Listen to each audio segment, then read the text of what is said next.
बिस्मिल्लाहिर्रहमानिर्रहीम, अस्सलाम वालेकुम। मेरा नाम डॉक्टर अहमद एजाज है और मैं सिमिलिया क्लिनिक से बात से आपसे मुखातब हूँ।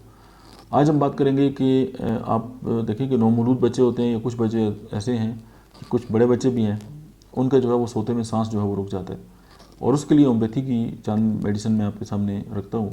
तो उससे न सिर्फ ये है कि उनका सांस बहाल हो जाएगा, बल्कि अगर नाक के अंदर कोई इश्यूज़ हैं तो वो भी इंशाल्लाह ठीक हो जाएंगे।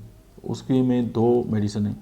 एक तो ये है अमोनियम कार्ब, ये 30 पोटेंसी में, और सेकंड जो है वो है संबोकस नैग्रा, ये भी 30 में।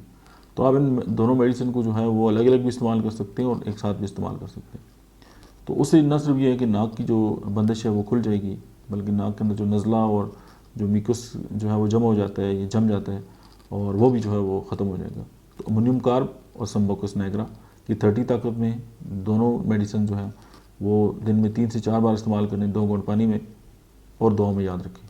Thank you very much.